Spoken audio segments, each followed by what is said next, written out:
Le stage, il est complètement improbable en fait, avec la scène dessous, l'espace, dans les montagnes. Enfin, c'est complètement, c'est un peu fou comme fonctionnement quoi. C'est très beau.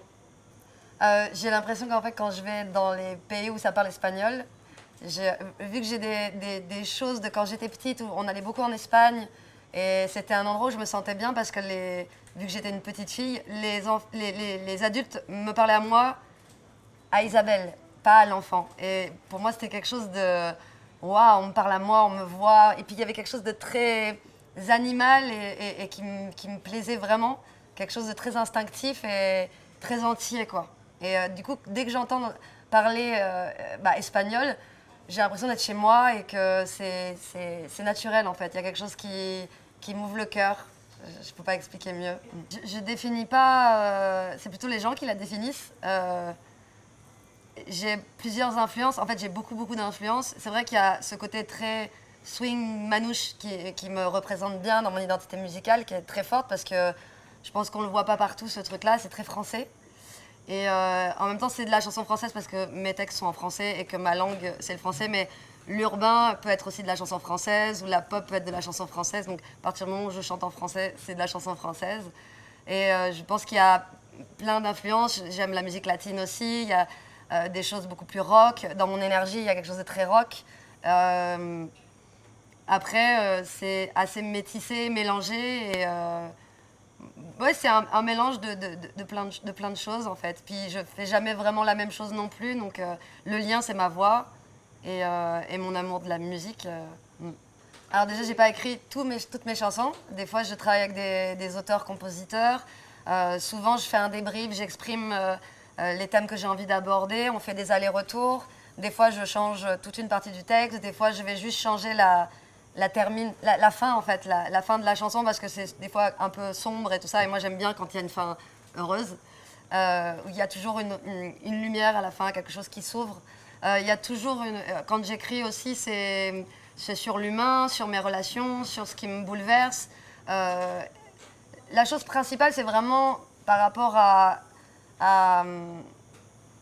reprendre son pouvoir personnel, que quelque part, ce qui va conditionner l'extérieur, c'est notre relation avec nous-mêmes.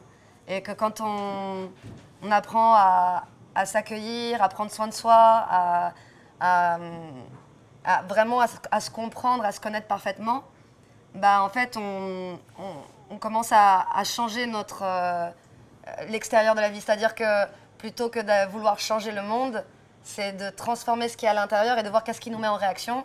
Et du coup, ça nous montre nos failles. Et quand on conscientise nos failles, on les soigne parce qu'on les reconnaît. Et donc, du coup, on ne reproduit pas des schémas derrière. Et c'est vraiment reprendre son pouvoir personnel. C'est vraiment, c'est tout ce chemin intérieur, en fait, que j'exprime à travers mes chansons. C'est possible si d'un coup quelque chose se passe et que je vois quelque chose, mais ça peut être aussi quelque chose ça peut être quelque chose de beau, ça peut être quelque chose que j'aime, que je trouve moins joli, mais il y a toujours de la beauté même dans ce qui est moins joli parce que quelque chose va me faire réagir, quelque chose c'est une opportunité de voir ce que j'ai à l'intérieur, donc oui c'est possible. Ben, en fait chaque album, chaque album correspond à un moment de ta vie, c'est comme des photographies de l'instant présent de ce que tu es en train de vivre, donc chaque album est personnel parce qu'il fait partie de l'instant présent. Et ça, c'est un album qui était particulier, mais comme tous les albums. Mais celui-là était encore plus particulier. J'ai eu 40 ans, j'avais décidé de m'arrêter avant le confinement. Le confinement est arrivé, donc j'ai pas eu le choix de m'arrêter. J'ai arrêté de boire, j'ai arrêté de fumer, j'ai arrêté de manger des animaux, j'ai arrêté le café.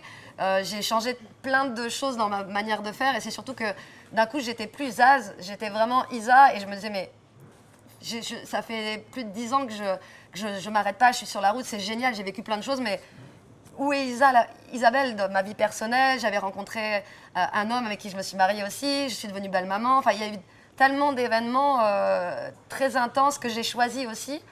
Et du coup, j'ai dû retourner à l'intérieur pour reconstruire les bases, en tout cas re-regarder les bases et des choses qui étaient un peu bancales, tout ce qui était sous le tapis. J'ai tout sorti et j'ai fait OK, on va vraiment avoir des bonnes racines bien solides, même si ce travail, je le fais depuis très longtemps. Mais on n'a pas la même conscience des choses à 20, à 30, à 40 ans. Et j'imagine à 80, ça doit être encore plus dingue. Tu vois, tu dois avoir une palette de nuances qui est très grande, quoi. On a vraiment réussi à faire un mélange des 5 albums pour que les gens qui aiment les anciennes chansons puissent aussi retrouver les anciennes chansons. Je trouve qu'on a fait un bon mix. On a appelé la tournée Organic Tour parce que quand je me suis arrêtée, je suis vraiment revenue à des choses très essentielles. Avant, dans mes spectacles, j'ai eu des tournées, peut-être j'y retournerai plus tard, mais là j'avais vraiment envie de quelque chose de très épuré. L'air, la terre, l'eau et le feu, et nosotros. C'est ce que je dis sur scène, c'est vraiment les choses essentielles. Et du coup, bon, on a réussi à mettre un arbre et tout ça, mais il n'y a pas la vidéo, que tout le bordel qu'il y avait. Vraiment, j'ai voulu retrouver le côté musical vraiment de la base, quoi, la musique.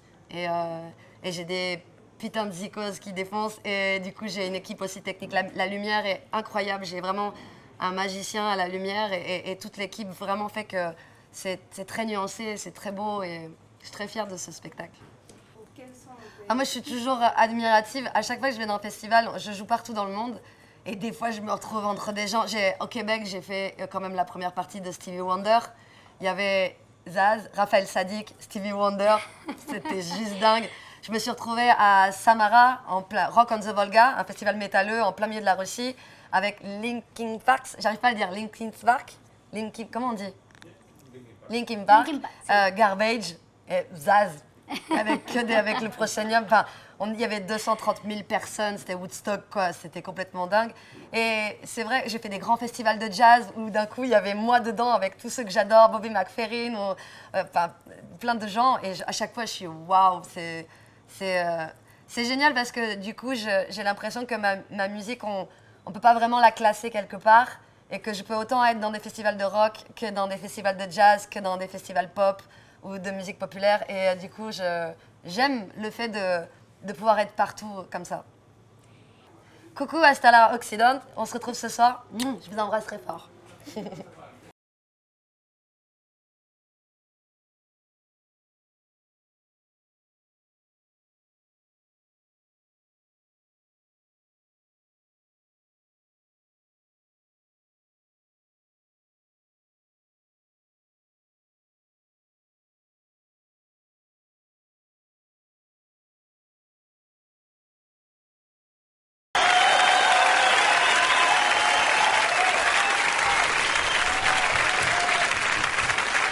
Good evening.